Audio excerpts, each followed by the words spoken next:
नमस्कार मेरे प्यारे दोस्तों, स्वागत है आपका अपने YouTube चैनल एग्जाम तेजस पर। मैं अनिल आज आपके लिए लेके आया हूँ मैथ के कुछ महत्वपूर्ण प्रश्न जो बार बार पूछे जाने वाले हैं और वो भी एक धांसू ट्रिक के साथ।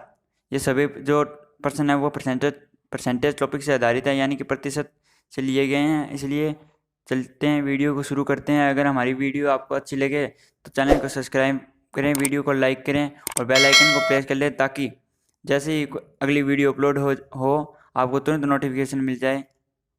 चलिए करते हैं वीडियो को शुरू। आपके सामने पहला क्वेश्चन है। तो आपके सामने है पहला क्वेश्चन है कि P का P% 36 है तो P किसके बराबर होगा।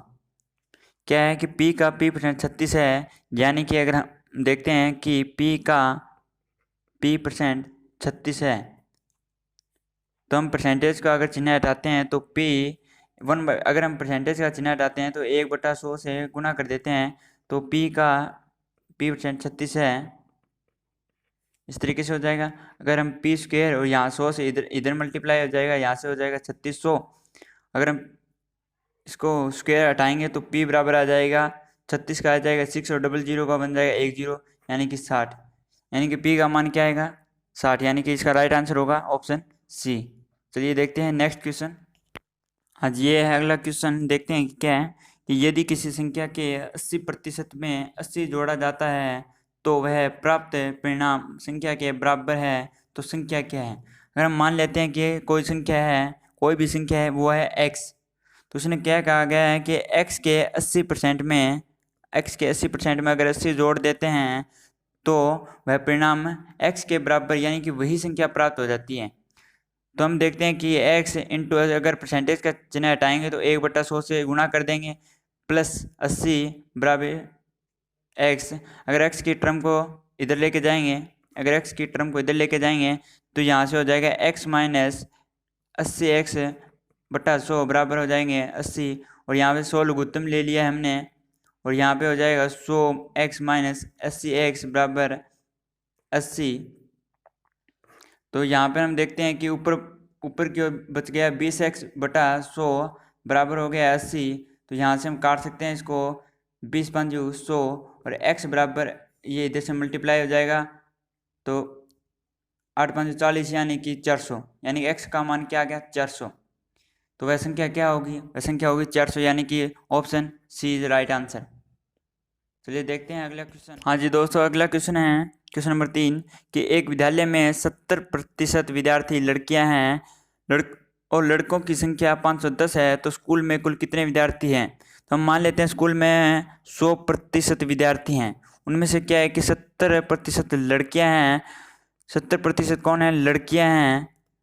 तो लड़के कितने हैं, तो लड़के कितने हो गए, लड़के बचे 30%।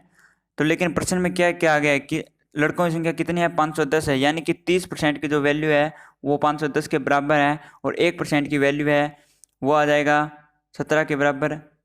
इससे हम इसको भाग दे देंगे, 17 के बराबर आ गया। और 100% की तो हमें पूछा क्या है, 100% की वैल्यू पूछा है, तो 100% की वैल्यू कितनी होगी 1700, यानी कि विद्यालय में 1700 विद्यार्थी है। इस हिसाब से हमारा option number B is right answer. चलिए देखते हैं अगला क्वेश्चन है क्वेश्चन नंबर 4 कि दो संख्याएं तीसरी संख्या की क्रमशः 20% और 50% है, तो पहली संख्या दूसरी संख्या का कितना प्रतिशत है। मान लेते हैं कि तीसरी संख्या है 100, तीसरी संख्या कितनी है, थर्ड संख्या कितनी है 100 है। तो पहली संख्या क्या होगी, फर्स्ट संख्या क्या है, फर्स्ट संख्या होगी 20%, 100 का 20% 20 होता है। और सेकंड संख्या क्या है, सेकंड संख्या है 50%, यानी कि सेकंड संख्या है 50%।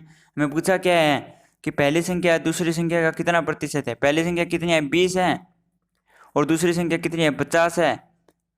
इंटू परसेंटेज निकालने के लिए 100 से गुणा करते हैं, तो 100 से गुणा कर दिया तो 10 से 10 कट गई। और यहाँ से हम डायरेक्ट भी काट सकते हैं कि 50 दूनी 100 और 20 दूनी 40, यानी कि 40 की पहली संख्या है वो दूसरी संख्या का 40% है। इसका राइट आंसर हो जाएगा ऑप्शन डी। चलिए देखते हैं अगला क्वेश्चन। हाँ जी दोस्तों, आपके सामने अगला क्वेश्चन है क्वेश्चन नंबर 5 कि ए की लंबाई बी से 10% अधिक है, तो बी की लंबाई ए से कितने प्रतिशत कम है। यानी कि जो ए की लंबाई है ना वो बी की लंबाई से 10% अधिक है, यानी कि अगर मान लेते हैं बी की लंबाई 100 है तो ए की लंबाई कितनी हो जाएगी, 110 है। तो इसने पूछा है कि बी की लंबाई ए से कितने प्रतिशत है, कम है। तो कितनी कम है, 10 कम है। कितनी कम है, 10। तो परसेंटेज में निकालेंगे 10/1/10 इंटू 100, यानी कि 1 0 से 1 0 गई, यानी कि 100/11, यानी कि 9 से ही 1/11। तो इस हिसाब से हमारा आंसर हो जाता है option number D is right answer. चलिए देखते हैं अगला क्वेश्चन।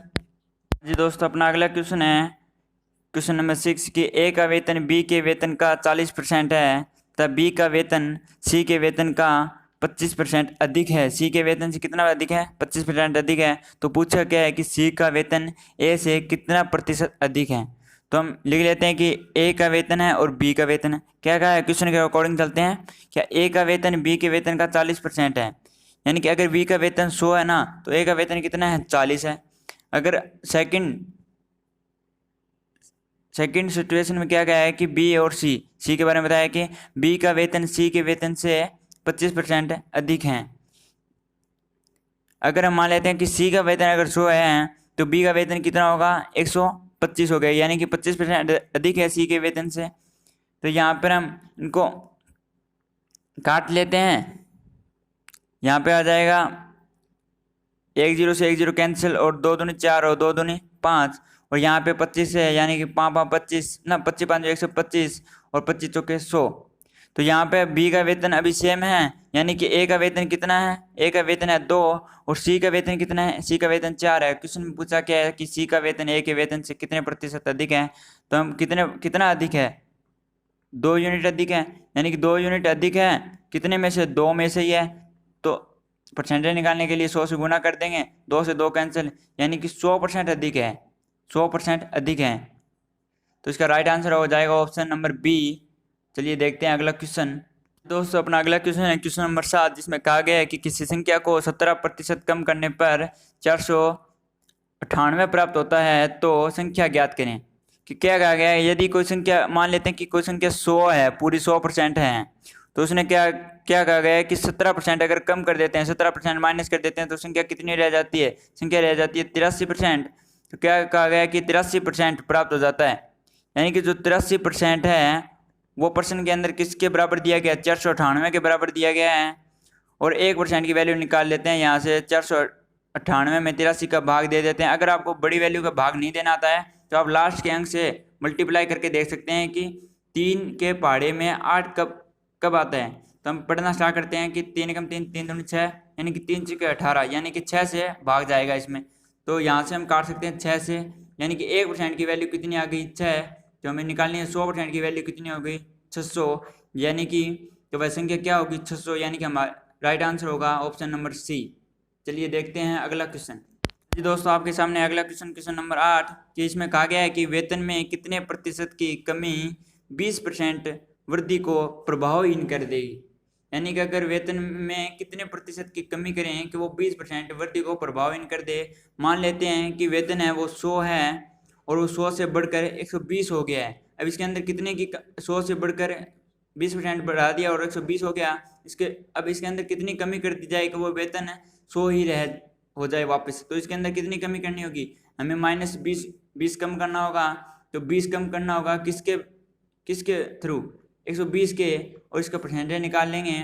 तो 1 0 से 1 0 और 6 से भाग चले जाएगा, और यहाँ से चला जाएगा 2 2 3 6 और 50 यहाँ से हो जाएगा। तो 50/3, यानी कि 16 से ही 2/3%। इसका राइट आंसर होगा ऑप्शन नंबर बी। चलिए देखते हैं अगला क्वेश्चन। तो आपके सामने अगला क्वेश्चन क्वेश्चन नंबर 9, जिसमें कहा गया है कि एक छात्र को पास होने के लिए कुल अंकों का 33% अंक प्राप्त करना है, उसे कुल अंकों का 25% प्राप्त होता है, तो वह 40 अंकों से असफल हो जाता है। तो कुल अंक क्या है। तो हम मान लेते हैं कि कुल अंक है 100%, कुल अंक कितने हैं 100%, लेकिन पास होने के लिए उसे कितने अंक चाहिए थे, 33% अंक चाहिए थे, लेकिन उसे कितने अंक प्राप्त हुए, 25% उसे अंक प्राप्त हुए, तो वह 40 अंकों से असफल हो जाता है। तो अगर हम जिसको 40 अंक और दे देते हैं तो यह पास हो जाएगा, यानी कि ये दोनों अभी इक्वल आ गए, यानी कि 40 अंक अगर इसको अधिक मिल जाते हैं तो ये दोनों पास हो जाते हैं, यानी कि इसके 33% बन जाते हैं। तो परसेंटेज को इधर लेके आएंगे, तो 33% में से अगर 25% को माइनस कर माइनस हो जाएगा, यहाँ से 40 रह जाएगा, यहाँ पर बच जाएगा 8% और बराबर हो जाएगा 40, यानी कि 1% की वैल्यू कितनी आ गई, 1% की वैल्यू कितनी आ गई 5, यानी कि 100% की वैल्यू कितनी आ जाएगी 500, यानी कि कुल अंक कितने थे 500 थे। इस हमारा राइट आंसर क्या होगा, ऑप्शन नंबर सी। चलिए देखते हैं नेक्स्ट क्वेश्चन। हाँ जी दोस्तों, अपना अगला क्वेश्चन है क्वेश्चन नंबर 10, जिसमें कहा गया है कि एक वृत्त की त्रिज्या 5% तक बढ़ा दी जाए तो उसके क्षेत्रफल में कितनी वृद्धि होगी। तो इसके दो तरीके हैं, दोनों ही बहुत ही बढ़िया तरीके हैं, आपको जो पसंद आए वो ले सकते हैं। मैं आपको दोनों तरीके बता देता हूँ कि पहला तरीका है कि प्रश्न में क्या क्या कहा गया है कि 5% बढ़ा दी जाए, यानी कि 5% इंक्रीज कर दी जाए। तो 5% का मतलब होता है, अगर हम परसेंट को हटाते हैं तो 1/100 से गुणा कर देते हैं, तो 20 यानी कि 1/20 हो जाएगी। हम मान लेते हैं कि वृत्त की जो त्रिज्या है वो 20 है और उसे 1 बढ़ा दिया जाए यानी कि 21 हो जाती है, तो उसके क्षेत्रफल में कितनी वृद्धि होगी। तो वृत्त का क्षेत्रफल क्या होता है, पाई आर स्क्वायर 1, ये इसकी त्रिज्या फर्स्ट है, ये त्रिज्या सेकंड है, तो पाई आर स्क्वायर 2।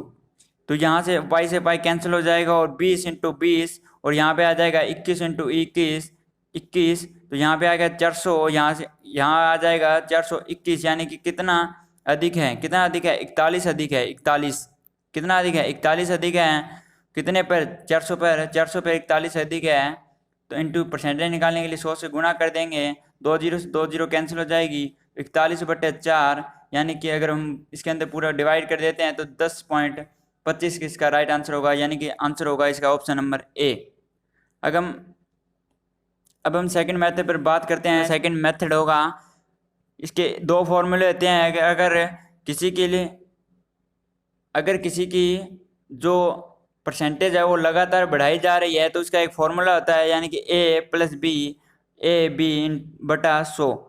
अगर डिक्रीज की जा रही है तो -A-B प्लस माइनस का A और यहाँ पर माइनस का B × 100। इस तरीके से हम बहुत ही आसानी से निकाल सकते हैं चुटकियों के अंदर। आप देख सकते हैं कि 5% बढ़ाई जा रही है, तो 5 + 5 + 5 × 5/100, यानी कि 10 + 25/100, यानी कि 10.25, यानी कि इसका राइट आंसर होगा ऑप्शन नंबर ए।